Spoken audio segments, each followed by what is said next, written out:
Imagine you're driving. The road is a black ribbon thrown across a vast, empty desert. The only light is your headlights cutting through an ocean of darkness. The only sound is the hum of your engine. And then you hear something else. A scratch against the passenger door. You slam on the brakes. There's nothing there, but as you pull away, you see it in the rearview mirror. A figure running alongside the car, keeping pace effortlessly. Rumor its eyes. They glow. They aren't human. This is not a scene from a horror movie. For many in the American Southwest, this is a story passed down in hushed tones, a fear that has a name. A name so powerful, so dangerous, that many refuse to speak it aloud. They call it Yi Nal Du Shi. To the outside world, it's known by a more common, more chilling name, the Skinwalker. But what is it really? Is it just a scary story to tell around a campfire, a relic of ancient folklore?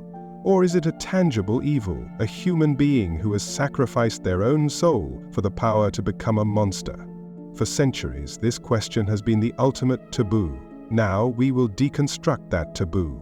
We will journey into the heart of the legend, from its sacred cultural origins to the modern paranormal hotspots it haunts today. We will separate fact from fear and ask the one question that matters: what is the truth behind the enduring shadow in the Southwest? The word that has clawed its way into the global consciousness is Skinwalker. It is a term that is both simple and deeply evocative, conjuring images of unnatural movement in the dead of night, of eyes glowing just beyond the campfire. It has become the public brand for a creature of nightmare. But this English word, while convenient, is a pale shadow of the original.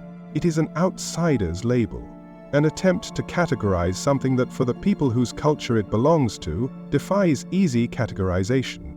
To truly begin this journey, we must set that word aside and travel to its source, to the Diné, the Navajo people of the American Southwest. And we must learn its true name, Yi Nal Du Shi.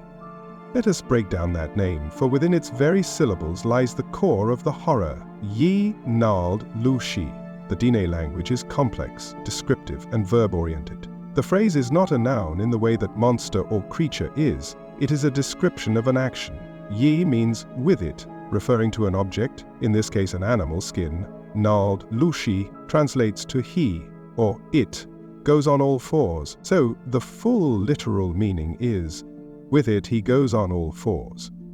This is not the name of a species, it is the description of a horrifying transformation, a process undertaken by a person. This linguistic fact is the first and most critical key. The Yi Nal Du Shi is not a beast you hunt in the woods. It is a human being you might know. This is why, within traditional Navajo society, the name is almost never spoken aloud. This silence is not born of simple superstition. It is a fundamental spiritual doctrine rooted in the belief that language has power. To speak of something is to give it presence, to call its energy into the world. To name the witch is to risk drawing its attention, like lighting a beacon in the spiritual darkness. Elders will often fall silent or change the subject if the word is mentioned, especially after the sun has set, when the veil between worlds is considered thin. This is a form of spiritual protection, a quarantine of silence meant to keep the community safe from an evil that thrives on recognition. The act of an outsider casually using the term skinwalker on the internet is, from this perspective, an act of profound and dangerous recklessness. The popularization of the term has created a deep and problematic chasm between the cultural reality and the modern myth.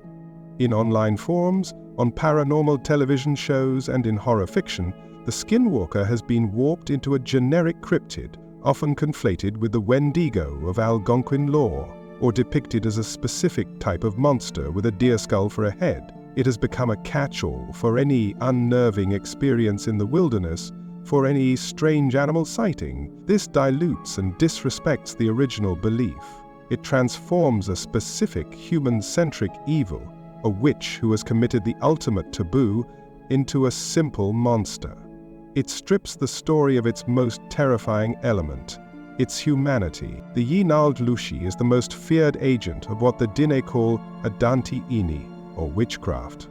They are practitioners of the poison way, a malevolent twisting of the sacred knowledge used by traditional healers. They are, by definition, people who have chosen evil. They have chosen to subvert the natural order for their own selfish ends. For wealth, for revenge, for the unnatural extension of their own lives. They are the enemy within, the rot that can fester in any community. The power to wear the skin of an animal and run on all fours is not their identity. It is the ultimate, visible symptom of their profound spiritual sickness. It is the mark of a soul that has been intentionally and irrevocably corrupted. To comprehend an evil as profound as the Yi Na Glushi, we cannot simply study the monster itself. We must study the world it seeks to destroy. For the Diné, the universe operates according to a central guiding principle, a state of being that is the ultimate goal of all life and ceremony. That principle is called Hozo. There is no single word in English that can contain the meaning of Hozu. It is a constellation of concepts, a state of perfect harmony. It means balance, beauty, health, and order. But it is not a passive state. It is an active, ongoing process of maintaining right relationships with all things, with oneself, with one's family and clan, with the community, and with the intricate web of life and the spirit world. When a person is healthy, when the crops grow, when the community is at peace, when one walks in beauty, this is Hojo. The loss of this harmony, manifesting as sickness, depression, conflict, or misfortune, is a state of Hojo, or ugliness and disorder. The entire ceremonial system of the Navajo, the complex and beautiful sings or chants that can last for many days, are performed by a Hatali, a medicine person, for one singular purpose: to drive out the disorder and restore the patient and their world to Hozu. But the cosmos is built on duality. Light cannot exist without defining darkness. Creation requires the potential for destruction. And so, for the sacred path of Hozo, there must be an opposite, a shadow path. This is the source of witchcraft. According to the Diné emergence stories, which tell of the journey of the holy people through a series of worlds to arrive in this one, the potential for both good and evil was established at the very dawn of time. The knowledge of how to heal and the knowledge of how to curse were laid out as part of the fundamental structure of reality. Witchcraft, then, is not an infection from an outside source. It is an innate and terrible potential that exists within humanity itself. The witch, the Adamdini, is the perfect inversion of everything Hojo represents, where the Hatali, the medicine person, acts to restore balance for the good of the community. The witch acts to create imbalance for the good of themselves. Their motivations are the ugliest parts of the human condition: greed for a neighbor's property, jealousy over their success, revenge for a real or imagined slight, or the ultimate selfish act, the desire to live longer by stealing the life force of others, often their own relatives. Where a medicine person's power is rooted in a deep connection to the community and the holy people, a witch's power is fueled by the desecration of the sacred. They twist ceremonial knowledge, they handle the dead, and they use human remains to create their malevolent powders and poisons, a practice known as the corpse way. The Skinwalker is the apex of this shadow path. It is the ultimate act of anti-Hozo. To become a Yi Na Loji is to take the most profound principles of life and turn them inside out. The witch takes the skin of a sacred animal, a coyote, a wolf, a bear, an owl, and instead of honoring its spirit, they defile it, using it as a magical disguise to carry out their evil deeds. This act is a grotesque mockery of the natural order, a blasphemous fusion of man and beast that serves only the witch's corrupt desires. It represents a complete and total rejection of the path of beauty and balance. It is a choice from which there is no return, a final step into a darkness that consumes the soul, leaving only a monster that wears a human face in the daylight. Power is never given freely. It is earned, it is taken, or it is bought. The abilities of the Yi Nalodlushi to defy the laws of physics, to command fear, and to wear the skins of other beings are the pinnacle of dark power. So the question becomes, how is it acquired? What is the process? If a person decides to abandon Hojo and walk the shadow path, what are the steps they must take? The answer is not found in a dusty spellbook or a simple incantation whispered at a crossroad. It is a formal process, a structured initiation into a secret society. and the price of admission is designed to be the most horrific thing a human being can do, ensuring that once the path is chosen, there is no turning back. According to the law, witches do not operate in a vacuum. They are said to be members of a clandestine fraternity of evil, a coven that gathers in secret to pool their power, initiate new members, and direct their malevolent energies. These gatherings are the stuff of nightmares, spoken of only in the most hushed tones. They are said to take place deep in remote canyons or hidden caves, places untouched by the light of day. It is here, in these secret conclaves of darkness, that a prospective witch must come to prove their worth. To join this society is to make a formal declaration of war against the principles of kinship and community that define Navajo life. The initiation ceremony itself is a meticulously crafted perversion of sacred Navajo ritual. It is a black mass designed to systematically desecrate everything that Diné hold holy. Where a traditional ceremony uses a sand painting, a beautiful and intricate mandala of colored sand to summon the holy people and restore balance, the witch's ceremony uses a corrupted version. The figures depicted are grotesque and twisted. The sacred symbols are inverted or broken. The entire ritual is performed with a sinister reversal of sacred protocols. Chants are spoken backwards. The ceremonial progression, which should move sunwise or clockwise, is instead performed counter-sunwise, an act that is believed to unwind the fabric of order and invite chaos. It is a ritual of decreation. But these blasphemous rites are only the prelude. They are the test of intent. The final step, the true price of power, is an act so monstrous it permanently severs the initiate from the world of light and humanity. To gain the full power of a witch, to be taught the final secrets of the poison way and the ability to become Yi Nal Dlushi, the candidate must pay a terrible price. They must kill a close blood relative. This is the ultimate taboo. It is the most profound act of anti-Hozo imaginable. To murder a member of your own family, often a sibling or even a parent, is to destroy the most sacred bond of kinship. It is an act of spiritual fratricide that proves beyond any doubt that the initiate has utterly abandoned their place within the community and their connection to the harmony of the world. The spiritual logic behind this horrifying requirement is as cold as it is absolute. To gain ultimate power over the life force of others, you must first prove you are willing to extinguish the life that is most sacred and closest to your own. It is a blood sacrifice that seals a permanent pact with the forces of darkness. There is no remorse, no regret, only the cold pursuit of power. Once this unforgivable price has been paid, the initiation is complete. The new witch is welcomed into the fold. They are now considered a true Adantini. The senior members of the coven then bestow upon them the final secrets. They are taught how to prepare the corpse poison, the malevolent powder that can kill from a distance, and they are taught the rites of transformation. This includes the knowledge of how to properly prepare the pelt of an animal, often a coyote, wolf, or owl, and the specific, guttural chants required to merge their spirit with it.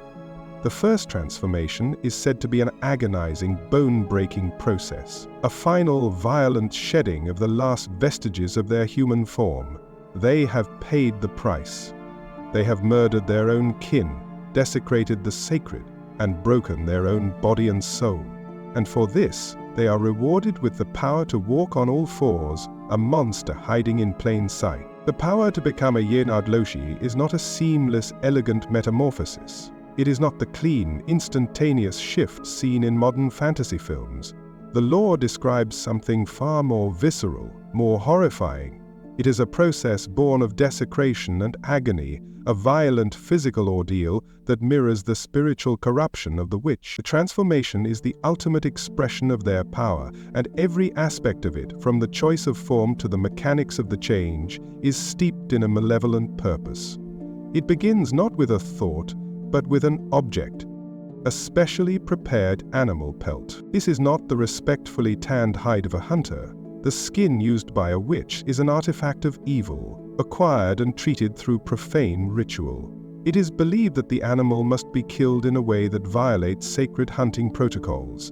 Its spirit, trapped or tormented, rather than honored and released. The pelt is then cured using a mixture of substances that are anathema to Hosewood, often including the witch's own bodily fluids and, most importantly, the same corpse poison they use to kill their human victims.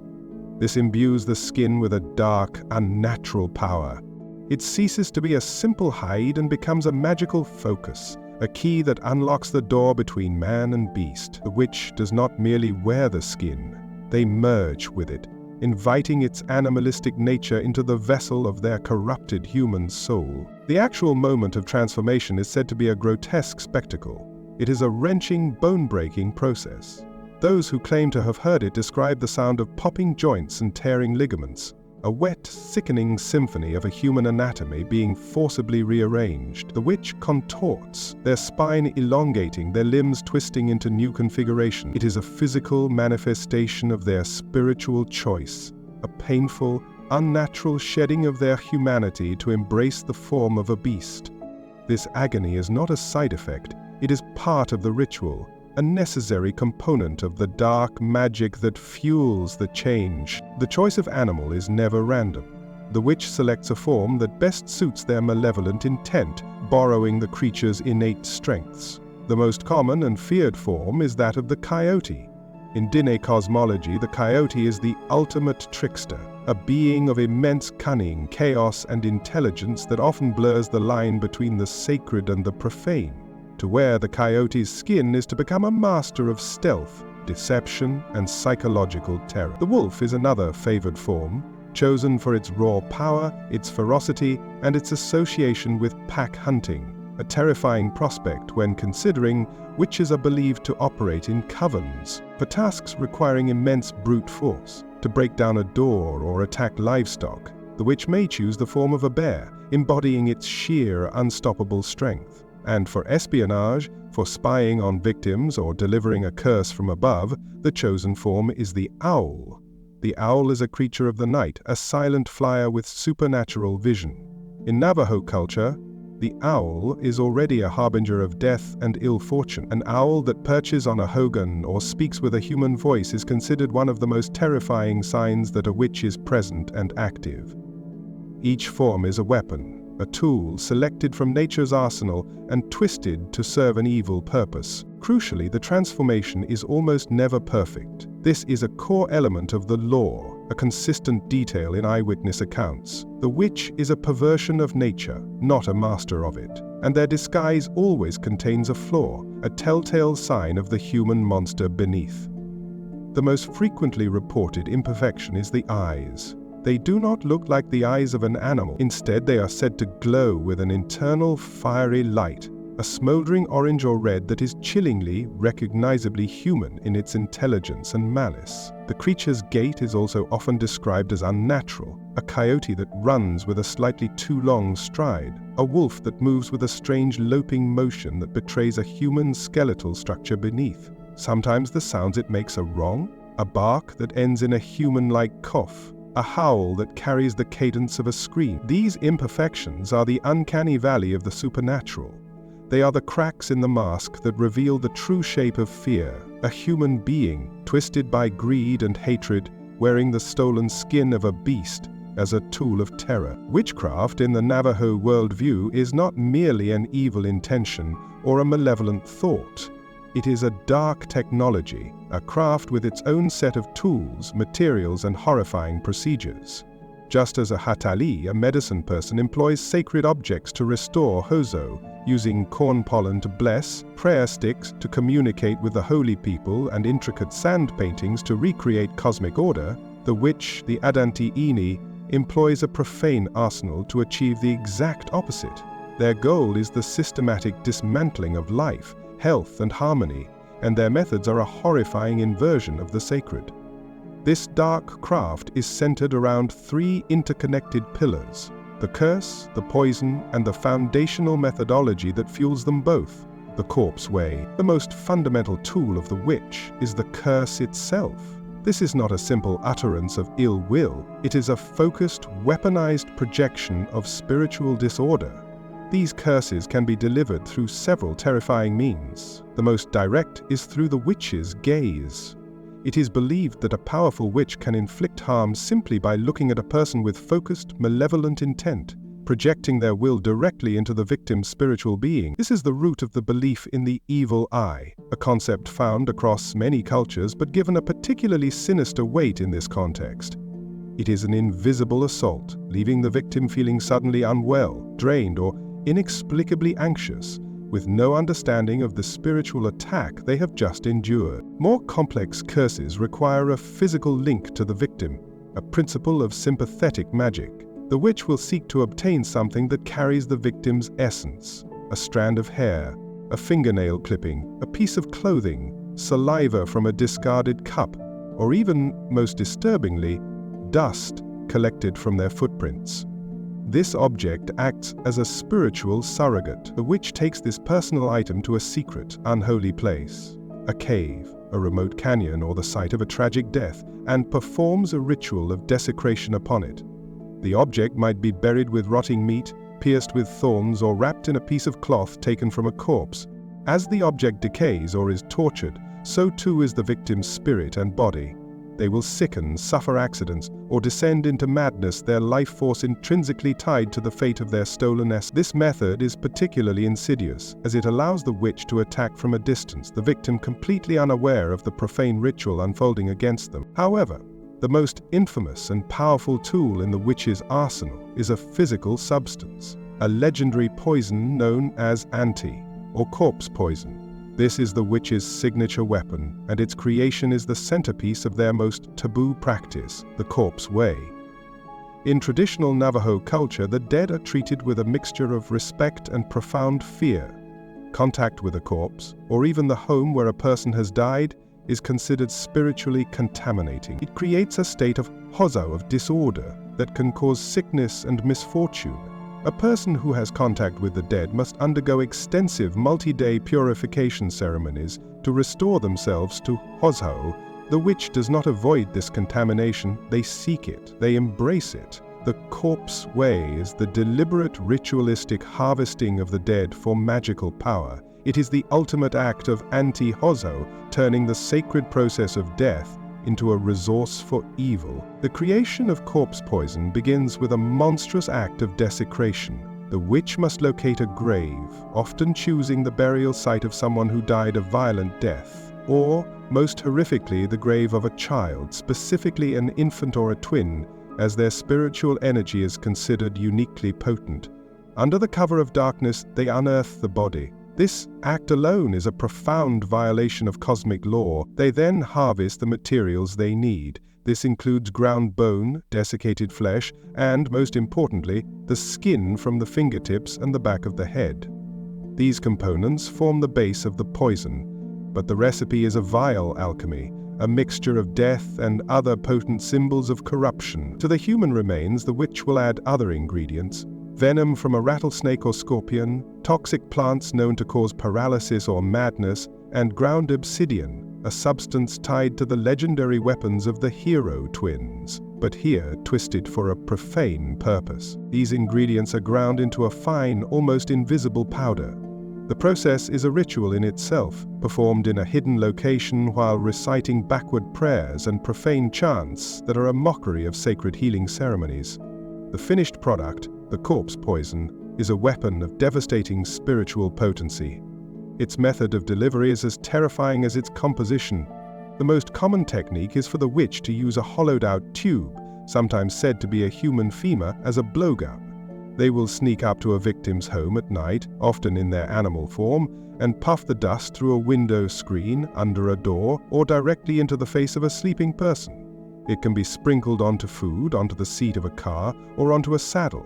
The amount is so small, the victim may inhale it without ever knowing, mistaking it for a simple gust of wind carrying dust. The effects of corpse poison are not immediate. It is not a conventional toxin that leads to a quick death. It is a weapon of slow, spiritual erosion. The victim begins to feel a deep lethargy, a wasting sickness that no doctor can diagnose. They are plagued by terrible nightmares, often featuring the animal form of the witch who attacked them. They develop sharp, inexplicable pains, their hair may fall out, and their body slowly withers, as if their very life force is being siphoned away. This is precisely what is believed to be happening.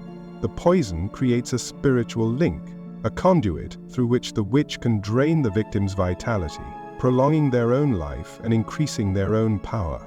It is murder by inches, a slow-motion spiritual vampirism, and it is the ultimate expression of the witch's craft, turning the sacred substance of a human body into a weapon that destroys another, all for the sake of selfish, malevolent power.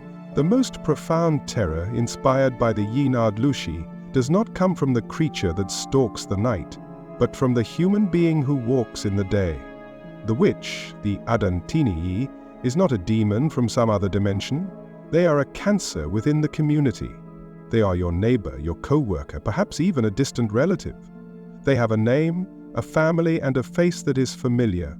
This horrifying truth, that the monster is one of us, makes the act of identification the most critical and dangerous challenge of all. To accuse someone of being a witch is a monumental, life-altering charge, one that can tear a community apart. Therefore, recognition is not based on a single event, but on a slow, terrifying accumulation of evidence, a pattern of unnatural signs that betray the corrupted soul hiding behind a human mask. The first, and often most socially damning indicator, is the acquisition of sudden, inexplicable, and parasitic wealth. In traditional Diné culture, which is rooted in communal well-being and reciprocity, the concept of wealth is deeply tied to harmony and shared prosperity. A person who works hard, whose family is strong, and who lives in balance will naturally prosper. The witch subverts this entirely. Their wealth is not generated, it is siphoned. It is a direct physical manifestation of the life force and good fortune they have drained from others. Imagine a small community where one family's flock of sheep begins to thrive, growing fat and numerous, while their neighbors' flocks are simultaneously struck by a mysterious wasting sickness. A person with no steady job suddenly appears with a brand new truck and expensive jewelry, while those around them suffer. This is not coincidence. It is seen as proof of a dark transaction. The witch's prosperity is a zero-sum game, a pile of wealth built upon a foundation of stolen hozo. Beyond material gain, the witch exhibits a pattern of profound social and behavioral abnormalities. Having chosen the poison way, they have intentionally severed their connection to the communal harmony of hozo, and this separation manifests in their personality. They often become reclusive, but their isolation is a hostile, brooding separateness. They radiate an aura of negativity, a spiritual coldness that makes others feel deeply uncomfortable or anxious in their presence. They are masters of discord, often acting as the source of vicious gossip and slander that turns families against each other and sows conflict within the community, weakening the bonds of kinship that are the bedrock of Navajo society. This spiritual sickness also creates a visceral aversion to the sacred. A witch may physically recoil or become inexplicably angry at the smell of burning cedar or sage, scents used for purification. They will refuse to enter a hogan where a ceremony is being conducted, or they may openly mock the rituals and the authority of a respected hatali, a medicine person. This is a spiritual allergy. The presence of true, ordered holiness is agonizing to a being who has dedicated themselves to chaos and filth. While their behavior may be a clue, their physical form, even when fully human, can betray them. The eyes are considered a primary window to this inner corruption. Witnesses speak of a witch's gaze as being unnervingly predatory and empty, a flat, reptilian stare that seems to assess a person not as a fellow human, but as a resource. Some stories describe a faint, unnatural odor that clings to them. Not a smell of poor hygiene, but the foul scent of the grave, the lingering stench of the corpse way. These subtle clues give way to overt acts of supernatural terror when the witch begins a direct assault. The attacks are methodical, designed to break the victim's spirit before breaking their body. They often begin with sounds in the dead of night, a deliberate rhythmic tapping on the roof, a frantic clawing scratch at the window that is too methodical for any animal. Then comes the dirt. Small pellets of earth, often mixed with corpse poison, are thrown against the walls of the home. This is not merely a nuisance, it is a magical attack, an attempt to project the curse into the sacred space of the family dwelling. The most psychologically devastating of these assaults is the use of voice mimicry. The witch can perfectly replicate the voice of a loved one to lure a victim out into the darkness. A person inside their home might hear their name called in the voice of their mother, their brother, or their child, pleading for them to come outside. It is a cruel weaponization of love and trust, turning the sounds of family into a harbinger of extreme danger. To resist this lure, to stay inside while the voice of a loved one begs for you, is an act of immense emotional fortitude. And then there is the most direct and terrifying sign of all, the face at the window. Countless accounts describe the horror of being in their home at night and seeing a face peer in from the darkness. A face that is almost human, but not quite. The proportions may be slightly wrong, the skin unnaturally pale, and most chillingly, the eyes may possess a faint smoldering glow, revealing the monster behind the mask. When these events occur, the sounds, the voices, the face, it is the witch's formal announcement. It is the confirmation that you are no longer just an object of their jealousy or hatred. You are now their prey. The lore of the Yi Nad Lushi is not a collection of dusty, forgotten fables. It is a living, breathing reality, renewed with every hushed conversation, every late-night warning, and every terrifying first-hand encounter. In the vast, sparsely populated landscapes of the Navajo Nation, the line between the modern world and the ancient one is perilously thin. Here, amidst the old, fears persist, because the old experiences continue. The old experiences continue. These are not stories from a distant past. They are happening now. The accounts are rarely shared in public forums. They are whispers exchanged between trusted family members, cautionary tales told to children who stay out too late, and fragmented, fearful admissions made when something can no longer be explained away. To speak the name, to describe the event openly, is still considered an invitation for the creature to turn its attention toward you. Yet the stories leak out, forming a modern mosaic of terror that is strikingly consistent with the foundational lore. Perhaps the most common category of modern encounter is the roadside sighting. The Navajo Nation is crisscrossed by long, lonely stretches of highway, roads that cut through miles of uninhabited desert and scrubland. At night, they are rivers of profound darkness, the only light coming from your own headlights, cutting a small tunnel through the black. It is here, in this liminal space between destinations, that many encounters occur. The story often begins the same way. A driver, alone or with family, sees something on the shoulder of the road ahead. At first, it's assumed to be a stray dog, a coyote, or a deer, common sights in the area. But as the car gets closer, details emerge that are deeply, fundamentally wrong. The animal is too large, its proportions skewed, or it is standing in a way no animal should, sometimes described as being hunched over, roadkill, in a disturbingly human-like posture. Then comes the moment of terrifying clarity. As the headlights sweep over the creature, it looks up, and the driver sees the eyes.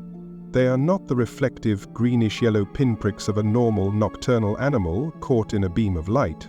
They are described, with unnerving consistency, as two glowing, self-luminous orbs of deep orange or fiery red. They are not reflecting light. They are producing it, and in that malevolent, intelligent glow, the driver understands they are not looking at an animal. They are being looked at by a monster. The creature's reaction is what cements the horror. Instead of darting away from the light and noise of the approaching vehicle, it often shows no fear. Sometimes it will stand its ground, watching the car approach with an unnerving stillness. In the most terrifying accounts, it will begin to move towards the car. Its gait is a horrifying parody of a canine's, a loping, disjointed rhythm that seems to defy the very mechanics of its apparent form. The joints seem to bend at the wrong angles, the limbs moving with a speed that is both too fast and too jerky for a creature of its size. In several accounts, the creature paces the vehicle, easily keeping up with a car traveling at 50, 60, or even 70 miles per hour. The witness, now gripped by primal fear, glances into their passenger side window to see the glowing eyes and panting jaws of a monstrous wolf or coyote keeping pace just a few feet away, its form a blur of unnatural motion in the dark. The experience leaves the driver shaken for days, weeks, sometimes for the rest of their life. The memory of those intelligent, burning eyes becomes a permanent scar on their psyche. A second, and arguably more intimate category of encounter occurs at home. These events transform the sanctuary of the family dwelling into a stage for psychological warfare. The witch, as described in the old lore, does not always need to break in to terrorize its victims.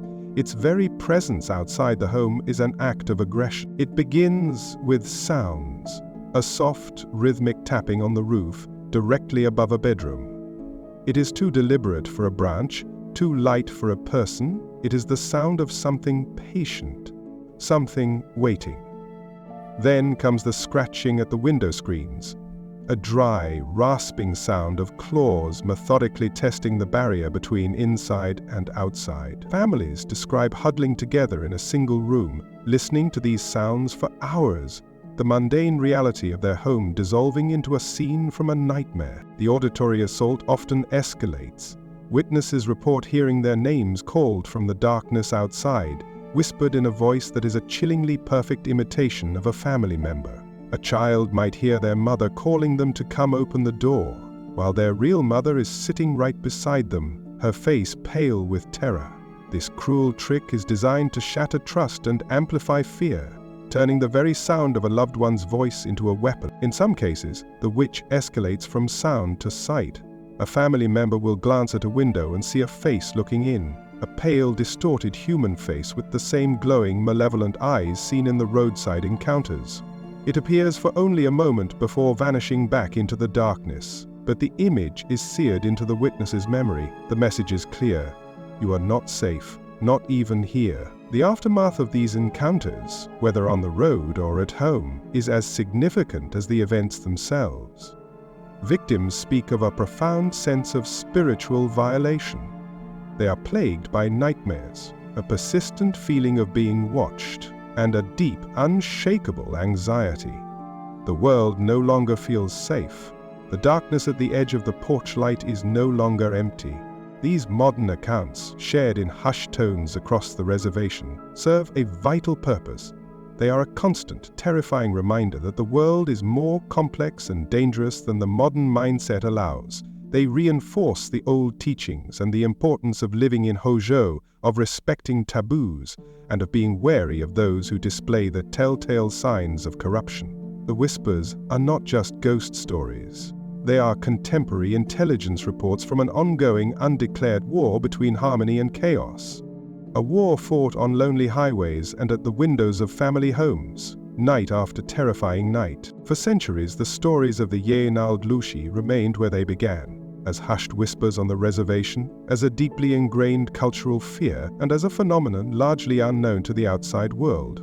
But in the mid-1990-acre cattle ranch, in the Uinta Basin of Utah Basin, something happened, a series of events so bizarre, so relentless, and so terrifyingly physical that it ripped the phenomenon out of the realm of folklore and slammed it into the concrete reality of the modern world. This location, which would become infamous as Skinwalker Ranch, became the epicenter, the modern ground zero for a collision between ancient supernaturalism and contemporary life. The story does not begin with scientists or paranormal investigators, but with an ordinary family seeking a quiet life. In 1994, Terry and Gwen Sherman, along with their 2 children, bought the idyllic and remote property, hoping to raise prized Angus cattle. They were practical, hard-working people, not given to flights of fancy or superstition. The ranch was a dream fulfilled. But the local Ute tribe, whose reservation borders the property, knew the land by a different name. They warned the Shermans. They told them the ranch lay directly in the path of the Skinwalker, and that for generations their people had been forbidden from setting foot on the property for fear of a malevolent, shape-shifting entity that claimed the land as its own. The Shermans, unfamiliar with the law, dismissed the warnings as local superstition. They would soon learn, in the most brutal way imaginable, that they were wrong. The strangeness began almost immediately, but it was a single event on their very first day at the ranch that served as a formal, terrifying announcement of what was to come. As the family was unpacking, a large animal approached them across the pasture. Terry Sherman initially thought it was a wolf, but several things were wrong. It was enormous, far larger than any local wolf, with a thick, shaggy coat and an air of unnerving intelligence. Most disturbing was its demeanor. It showed no fear. It walked calmly towards the family, its gaze steady and calm. The creature trotted over to the Sherman's cattle pen and, with a placid curiosity, even nudged the bars with its nose, as if examining their livestock. The Shermans, though unnerved, initially believed it might be a neighbor's tame wolf hybrid. Their friendly assumptions were shattered when the creature suddenly seized a calf by its snout, threw the bars, and began trying to pull it out of the pen. Terry, a seasoned rancher, grabbed his .357 Magnum and fired a warning shot. The creature did not flinch. He fired again, this time hitting it directly in the torso. The slug struck with a wet, meaty thud, yet the animal did not react. It simply let go of the calf and stared at Terry, its eyes showing no pain, no fear, only a flat, cold intelligence. Terry fired 2 more rounds from the powerful handgun into the creature's center mass. It still stood, completely unaffected. Aghast, Terry ran to get a shotgun loaded with deer slugs. He shot the creature again. The impact threw a chunk of flesh and hair into the air, but the animal did not fall. It simply backed up, still looking at him. Finally, Terry retrieved his hunting rifle and shot it 1 more time. After absorbing at least 5 rounds from 3 different high-powered firearms, the creature turned and began to casually trot away. Terry and his son tracked it for nearly a mile, following its prints in the soft mud. Then, abruptly, the tracks simply stopped, as if the massive animal had vanished into thin air. There was no blood, no sign of injury, only the single set of tracks that led to nothing. This single impossible event was the opening salvo in a 2-year siege of high strangeness. The phenomena that plagued the Sherman family were not limited to a single, invulnerable cryptid. They were a multifaceted assault that seemed designed to shatter their sense of reality. Unidentified flying objects became a near-nightly occurrence. The Shermans reported seeing silent, refrigerator-sized craft that would hover over the fields, shining down beams of sterile white light.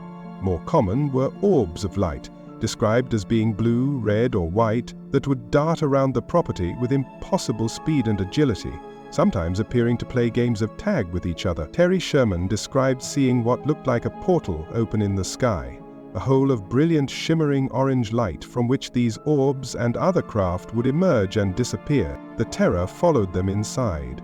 The family was subjected to a relentless poltergeist-like campaign. Heavy objects would levitate and fly across rooms. Doors would slam open and shut on their own. They would hear disembodied voices speaking in a guttural, mocking language from empty corners of the house. Groceries would vanish from their bags on the kitchen counter, only to be found neatly put away in the cupboards an hour later. Their 4 large, aggressive cattle dogs were so terrified of a specific section of the property that they would refuse to go near it, instead huddling and whimpering by the main house. The financial and emotional toll was catastrophic. The Shermans began to lose their cattle at an alarming rate. But this was no ordinary disease or predation. They would find their prize-winning Angus dead in the fields with no signs of a struggle. The carcasses were often mutilated with what appeared to be surgical precision.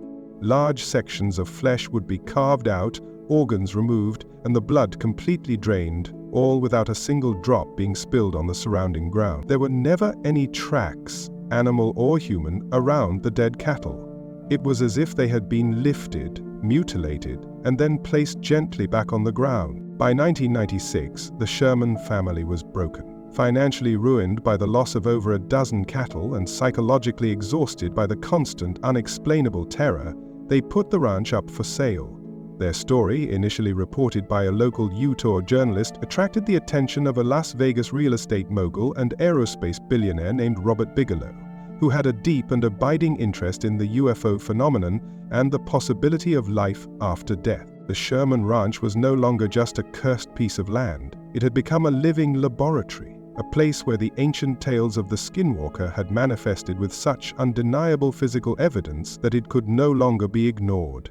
The events there served as a bridge, connecting the sacred, private world of Navajo lore to the secular, inquisitive world of modern science, setting the stage for one of the most intense and bizarre scientific investigations in history. When Terry and Gwen Sherman fled their ranch in 1996, they left behind a property that was more than just a piece of real estate. It was a wound in the fabric of reality, a place where the laws of physics seemed to be negotiable. Their story, a harrowing tapestry of high strangeness, could have easily faded into the annals of rural folklore. Instead, it attracted the one man with the resources, the will, and the scientific curiosity to confront it head-on: Robert Bigelow. Bigelow, an aerospace billionaire and founder of Bigelow Aerospace, was not a typical investigator of the paranormal. He was driven by profound personal questions about the nature of consciousness and the possibility of survival after death. He approached the unknown not with superstition, but with a checkbook and a demand for hard data. In 1995, he had founded the National Institute for Discovery Science, or NID. Its mission was to apply the rigorous, disciplined methods of mainstream science to subjects that mainstream science refused to touch: UFOs, consciousness, and anomalous phenomena. The Sherman Ranch was the perfect laboratory. In 1996, Bigelow purchased the 480-acre property and deployed the full force of his NIDS team. This was not a weekend ghost hunt. It was a multi-year, multi-million-dollar scientific occupation. The team was led by biochemist Dr. Colm Kelleher and supported by a cadre of PhD-level physicists, engineers, veterinarians, and psychologists. Their goal was simple: to capture, document, and analyze the phenomenon, whatever it was. Using the most advanced technology available, the ranch was transformed into a fortress of surveillance. A new command post and observation trailer were established, bristling with antennas and sensors. The perimeter was monitored by motion-activated night vision cameras. The scientific team deployed a formidable array of equipment: spectrum analyzers to detect unusual radio frequencies, magnetometers to measure fluctuations in the magnetic field, Geiger counters for radiation, and infrared cameras to pierce the darkness. They were determined to catch the ghost in the machine. What they found was a phenomenon that seemed to be intelligent, mischievous, and actively hostile to their attempts to study it. The NIDS team quickly learned that the Skinwalker was not a single entity, but a complex ecosystem of the bizarre. The team documented the same strange orbs of light the Shermans had reported. These objects, tracked on multiple instruments, would perform aerial maneuvers that defied known physics, accelerating instantaneously and making right-angle turns at impossible speeds. They seemed to anticipate the placement of cameras, often appearing in blind spots or causing the equipment to malfunction at the precise moment of their appearance. The team experienced a bizarre hitchhiker effect. The phenomenon was not confined to the ranch's borders. Researchers would return to their homes, sometimes hundreds of miles away in Las Vegas, only to experience poltergeist activity. Objects would move on their own. Shadowy figures would be seen in their houses, and family members who had never set foot on the ranch would have terrifying, vivid nightmares. It was as if the phenomenon could attach itself to people, treating them as conduits to spread its influence. This suggested an intelligence that was not just territorial, but personal and invasive. The cattle mutilations continued, but now they were happening under the watchful eye of trained observers. In one staggering case, 3 of the team's cattle were found dead, mutilated with the same surgical precision the Shermans had described. The team had been monitoring the herd closely. The animals had been healthy just minutes before. When the scientists arrived at the scene, the ground around the carcasses was undisturbed, covered in soft, fresh snow. There were no tracks. Not from a predator, not from a human, not even from the cattle themselves. It was as if the multi-tongue animals had been lifted out of the field, mutilated elsewhere, and then placed gently back into the snow without leaving a single trace of their struggle or death. The NIDS team also had direct encounters with the shape-shifting cryptids. On one occasion, a researcher observed a large, shadowy figure moving through a line of trees. He viewed it through a powerful scope and described seeing a tall, bipedal creature with shaggy hair moving with a strange, loping gait before it seemed to dissolve into the shadows. On another night, a different team member watched as a small, amorphous black mass emerged from one of the mysterious orange, portal-like structures in the sky. It descended to the ground and then unfolded, transforming into a large, 4-legged beast that ran off into the darkness at an incredible speed. The phenomenon seemed to possess a trickster intelligence, almost a sense of humor. It would play games with the scientists. Tools would vanish from a locked container only to reappear on a high tree branch. The team once tethered a calf as bait, surrounding it with cameras. They watched on their monitors as a brilliant orb of light descended and hovered over the pen. The monitors suddenly went to static. When the image returned seconds later, the orb was gone, and so was the calf. The heavy steel tether had been snapped, but the calf was nowhere to be found. After 7 years of intense, frustrating, and often terrifying investigation, the NIDS team came to a startling conclusion. They had collected a mountain of data, from eyewitness testimony to instrument readings, all of which pointed to the undeniable reality of a complex, multifaceted, and intelligent phenomenon. Yet, they were no closer to understanding its ultimate origin or purpose. It seemed to defy the scientific method itself, actively avoiding surveillance and manipulating data. It was as if the act of observing the phenomenon changed its behavior. In 2004, Bigelow disbanded the NIDS team and sold the ranch. The official investigation was over. They had entered the property armed with science and technology, confident they could solve the mystery. They left with a profound sense of humility, concluding that they were not dealing with a simple cryptid or a series of explainable events. They had come face to face with something ancient, powerful, and utterly incomprehensible. An intelligence that operated on rules so far beyond our own that it treated our most advanced science as a minor inconvenience. The NIDS investigation had failed to capture the Skinwalker, but it succeeded in proving that something was there, lurking in the darkness of the Uinta Basin. For generations, the story of the Yinalt Lushai was protected by a wall of cultural taboo and geographic isolation. It was a sacred horror, a concept so deeply tied to Navajo tradition that it was rarely spoken of and almost never shared with outsiders. The NIDS investigation cracked this wall, leaking the story into the mainstream through journalism and books, but it was the internet that would ultimately shatter the wall completely, transforming the Skinwalker from a specific cultural entity into a globalized, viral monster. The process began in the early 2000s in the digital primordial soup of paranormal message boards and conspiracy theory forums. Websites like Above Top Secret and dedicated UFO blogs became the first incubators.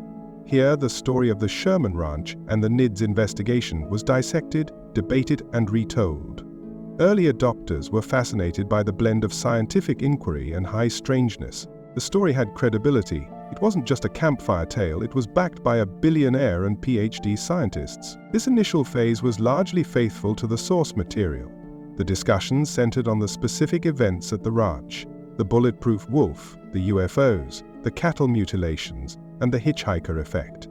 The connection to the Navajo Yinalt was present, but it was often treated as a piece of contextualizing lore rather than the central point. The focus was on the phenomenon itself, the what, rather than the who. The great transformation occurred with the rise of social media and content-sharing platforms, particularly Reddit. A subreddit called r/nosleep, a forum for original horror fiction presented as true stories, became the perfect breeding ground for a new kind of monster.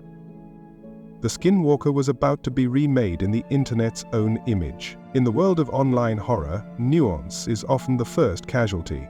The complex, layered concept of the Adantine, a human witch who attains power through the ultimate taboo of murder and necrophilia, was too complicated for a quick, shareable scare. The internet stripped the story down to its most terrifying and marketable components. The Skinwalker was no longer a human who had chosen a dark path. It became a non-human entity, a creature of the wilderness whose primary traits were mimicry and malevolence. The r/nosleep stories codified this new legend. Countless tales emerged, all following a similar terrifying pattern. The protagonist, often hiking or camping, hears a voice in the distance, a cry for help, or the voice of a loved one. As they investigate, they realize the voice is a trap. The sound is slightly wrong, distorted, coming from an unnatural place, like the top of a tree. Then they see it. A gaunt, pale, vaguely humanoid creature with limbs that bend at the wrong angles, moving with terrifying, jerky speed. The core horror of these stories was the perversion of the familiar, the sound of a human voice, the shape of a human form, twisted into a lure by a predator. This version of the Skinwalker was incredibly effective. It tapped into the primal fears of the uncanny valley and the wilderness. It was also highly adaptable. The setting could be any forest, any national park, anywhere in the world. The monster was no longer tied to the American Southwest or Navajo land. It was a freeloading agent of terror that could be inserted into any local context, making the horror feel immediate and personal to a global audience. From Reddit, the legend metastasized across the web. It became a staple of creepypasta, the internet's modern folklore. YouTube narrators with millions of subscribers read these stories aloud, their dramatic performances solidifying the internet's version of the creature in the minds of a new generation. Became a meme, a TikTok trend, a character in video games. The word Skinwalker was now a catch-all term for any creepy, pale, humanoid creature seen in a grainy photo or a found footage video. This viral spread came at a significant cost. The process of internet adoption was an act of mass cultural appropriation. The original concept, deeply embedded in Navajo spirituality, morality, and cosmology, was almost entirely erased. The new Skinwalker was a monster divorced from its meaning. The profound taboo of the corpse way, the complex social dynamics of witchcraft accusations, the foundational principles of Hojo and Hokusho, all of it was lost, replaced by a generic bogeyman. For many Diné people, this transformation has been deeply troubling. A sacred and dangerous part of their reality has been turned into cheap entertainment. The name, which they are taught to fear and respect, is now used casually by millions who have no understanding of its true weight. It is the digital equivalent of building a theme park on a graveyard. The internet did not just adopt the Skinwalker, it consumed it. It digested a complex cultural belief and excreted a simplified, shareable monster. In doing so, it created a fascinating case study in modern folklore.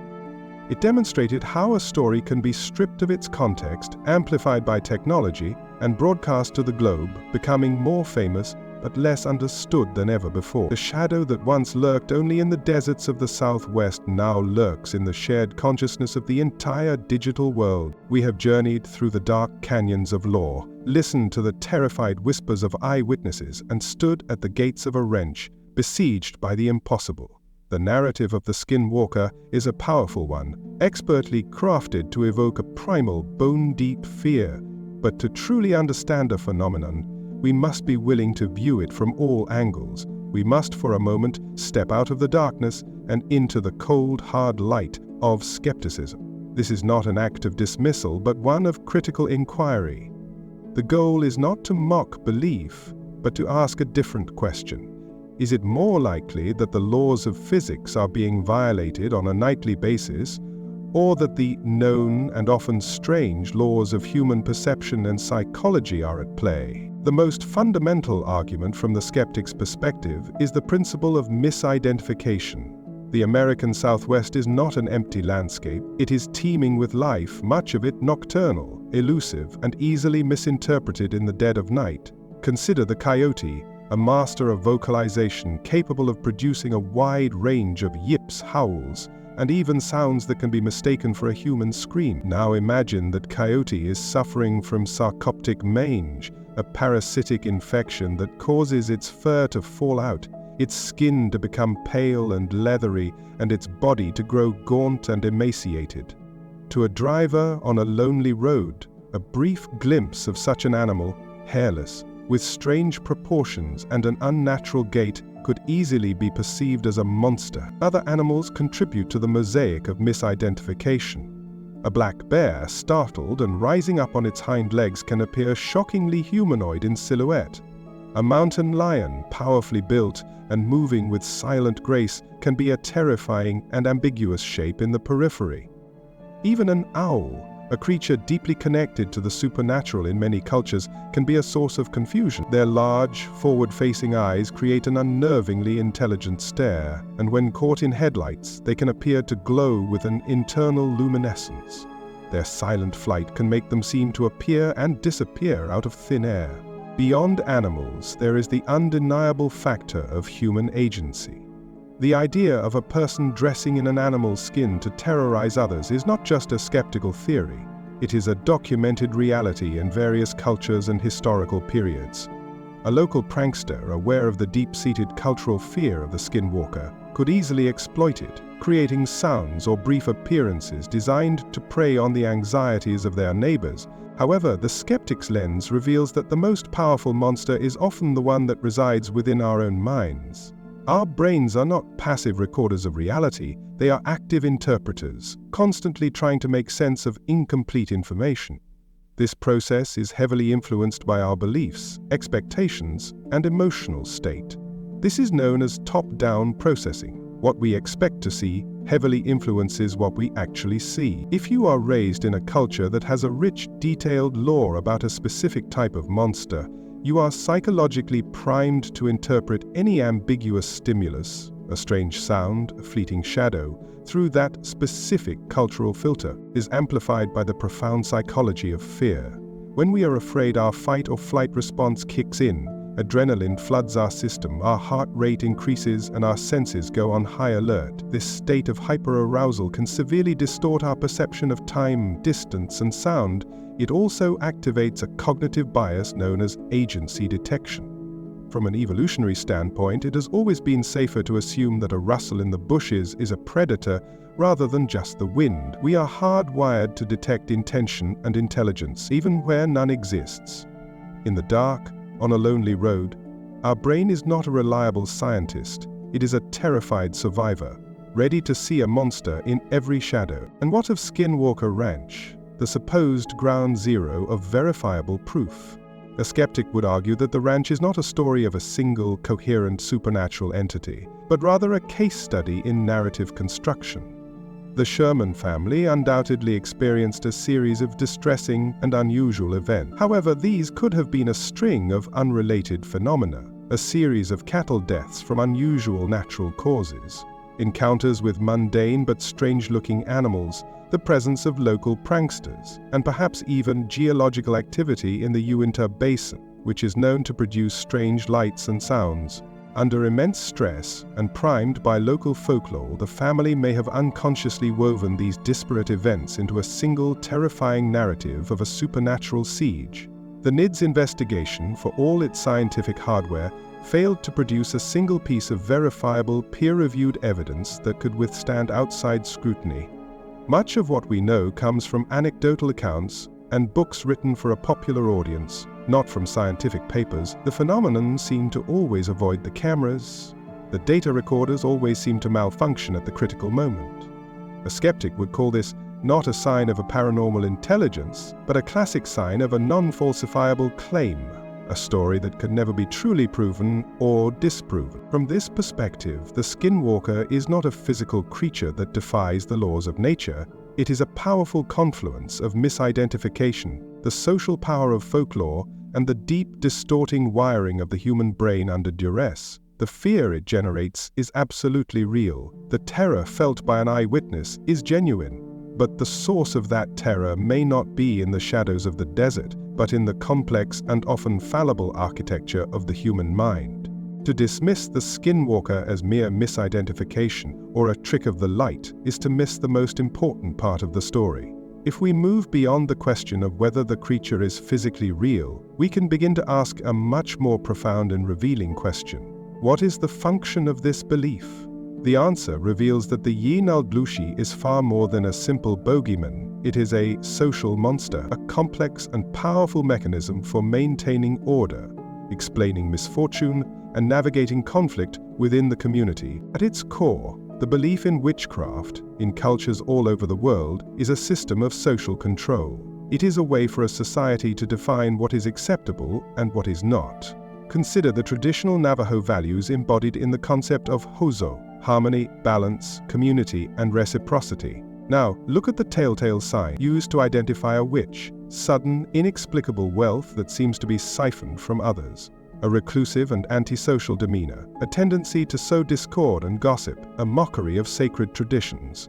These are not random traits. They are a perfect inversion of Navajo values. The witch is the embodiment of everything a good DNA person should not be: greedy, individualistic, disruptive, and sacrilegious. The fear of the Skinwalker therefore operates on two levels. There is the fear of being attacked by one, but there is also the equally powerful fear of being accused of being one.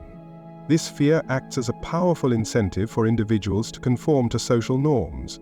If you become too wealthy too quickly and do not share your prosperity, if you isolate yourself from your family and community, if you cause trouble among your neighbors, you risk having the whispers start. The accusation of witchcraft is a form of social death, a way for the community to identify and ostracize those who threaten its delicate balance. It is a powerful tool for discouraging antisocial behavior. Beyond regulating behavior, the witchcraft belief system serves another critical human need, the need for explanation. In a world full of random, senseless tragedy, witchcraft provides a narrative. It answers the agonizing question, why did this happen to us? When a flock of sheep suddenly sickens and dies, or a child falls ill with an untreatable disease, or a drought ruins the crops, it is deeply unsatisfying to blame it on random chance or invisible microbe. Witchcraft assigns agency to misfortune. It transforms a random tragedy into a malevolent act. The sheep did not just die, they were killed by the curse of a jealous neighbor. The child is not just sick, they are the victim of a witch's spiritual attack. This may seem terrifying, but in a way, it is also comforting. It replaces chaos with a comprehensible, if evil, order. And, if the cause is a human agent, then there is a potential solution. The community can identify the source of the evil and, through ceremonies and social action, feel that it is actively fighting back to restore harmony. It provides a sense of control in an uncontrollable world. This leads to the darkest function of the witchcraft belief: scapegoating. During times of extreme social stress, famine, disease, or intense conflict, the pressure within a community can become unbearable. The accusation of witchcraft can serve as a release valve. The accused witch becomes a living symbol of all the community's fears, anxieties, and frustrations. By projecting all of this negative energy onto a single person or family, and then punishing or exiling them, the community can feel a sense of catharsis.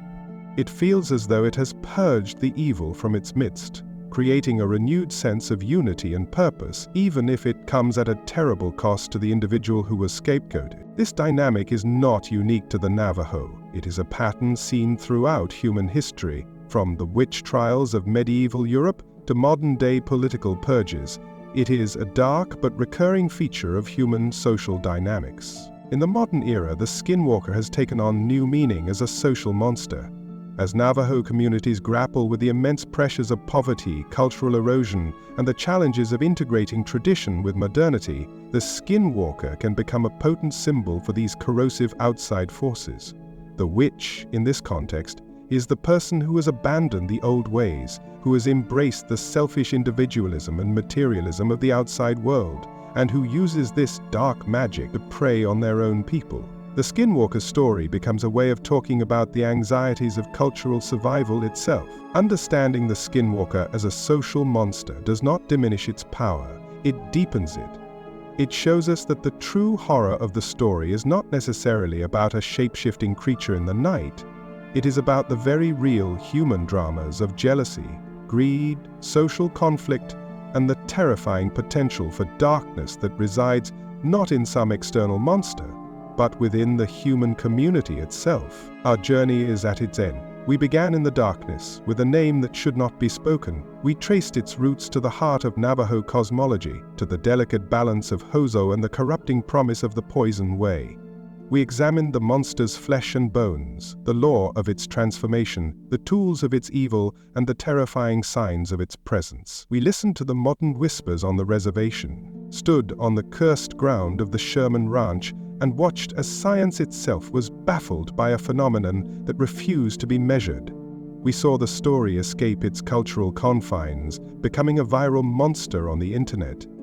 And finally, we have attempted to deconstruct the taboo, viewing it through the cold lens of skepticism and the insightful framework of sociology. After all of this, we are left with a single, defining question. What is the Skinwalker? Is it a living, breathing creature of nightmare? A shape-shifting witch that stalks the lonely roads of the Southwest? Or is it a powerful metaphor, a social monster born from the complexities of human fear, jealousy, and the need to impose order on a chaotic world? The truth, perhaps, is that the Skinwalker cannot be confined to a single answer. Its power, its persistence, its enduring shadow comes from the fact that it is all of these things at once. There is no denying the visceral reality of the experience for those who have encountered it. To dismiss the terror in the voice of an eyewitness, or the profound, life-altering trauma of the Sherman family, is an act of intellectual arrogance. These are not people recounting a vague dream. They are describing events that shattered their understanding of the world. The NADS investigation, for all its scientific rigor, left the ranch not with answers but with a deeper appreciation for the mystery. They concluded that a genuine anomalous phenomenon was at play, one that appeared to be intelligent, elusive, and far beyond our current comprehension. For those who believe, the evidence is written in the dead eyes of mutilated cattle, in the unnatural glow in the darkness, and in the tracks that simply stop in the middle of nowhere. Yet to ignore the profound social and psychological functions of the belief is to miss its deepest meaning. The Yi Naod Lo Shi is a perfect reflection of its cultural creators. It is the living embodiment of Hokcho, the antithesis of all that the Diné holds sacred. The fear of the witch is a powerful force for social cohesion, a check against the corrosive influences of greed, individualism, and disrespect for tradition. It provides a narrative for suffering, transforming random misfortune into a battle between good and evil. It is a story a culture tells itself about who it is, and more importantly, who it must never become. The Skinwalker's reality as a social force is undeniable, regardless of its physical form. This duality is what makes the phenomenon so compelling. It exists in a state of quantum superposition, simultaneously real and metaphorical. It is a physical threat and a psychological symbol. This tension has been thrown into stark relief by the creature's modern life on the internet. The globalized, decontextualized internet Skinwalker, the pale, gaunt crawler of creepypasta fame, is a testament to the story's raw, adaptable horror. But it is a shallow horror, stripped of the moral and spiritual weight of the original. The viral monster is a ghost, an echo.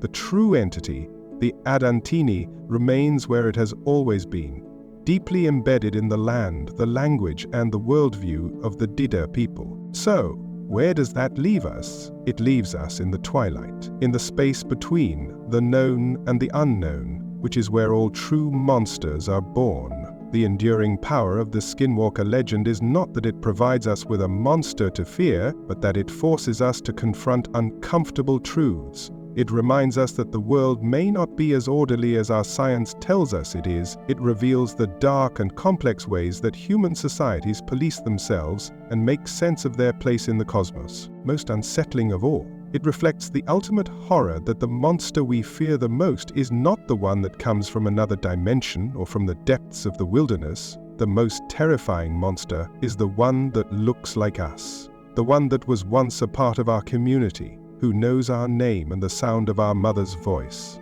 the one who walks among us in the daylight, hiding a corrupted soul behind a familiar face. The shadow of the Yi Naod Lo Chi will continue to endure in the Southwest and now across the globe because it is more than just a story. It is a warning. It is a question posed in the dark, one that we may never fully answer.